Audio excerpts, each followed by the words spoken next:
మనం ఎంత చేసినా కూడా మనకి ఏదో ఒక చిన్న అన్‌సాటిస్ఫాక్షన్ ఉంటుంది మనలో కదా!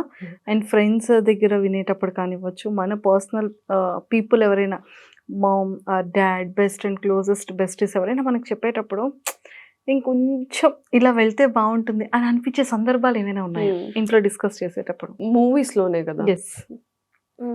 ఉంటుంది ప్రతి దాంట్లో. బికాజ్ ఇప్పుడు నేను మూవీని ఒకలా చూస్తాను. మీరు ఒకలా చూస్తారు. నేను ఇలా ఉండాలి అని నేను అనుకుంటాను. ఫిజికల్ అపియరెన్స్ ఆర్ నా క్యారెక్టర్ ఇలా ఉండాలని నేను అనుకుంటాను. సో మా మామ్ చూసినప్పుడు she will also have a different perspective. మా అమ్మమ్మ చూసినప్పుడు తనకు వేరేదేదో ఉంటుంది.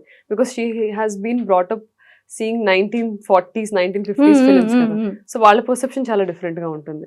అండ్ మా మదర్ 1970s, 80s ఆ ఫిల్మ్స్ చూస్తా పెరిగారు. సో తన పర్సెప్షన్ ఎందుకంటే మనకు మారుతా వచ్చింది కదా! ట్రూ. సో మెనీ పర్సెప్షన్స్ ఉంటాయి. So many like the way they receive or they view the content is very different. So ఎప్పుడు వాళ్ళు చెప్తారు. And they are my biggest critics. ఎవ్వరు అవసరం లేదు, మీడియా అవసరం లేదు నాకు. They rip me out of my you know ఇది బాలేదు, ఇది చండాలంగా ఉంది, ఇది చాలా బాగుంది అని ఉన్నది ఉన్నట్టు మొహమే చెప్తారు. Because they don't have any reason to fake it కదా! ఎండ్ ఆఫ్ ది డే వాళ్ళకి అనిపించింది వాళ్ళు చెప్పగలిగేంత ఫ్రీడమ్ ఉంది. That is family. సో అంటా ఉంటారు.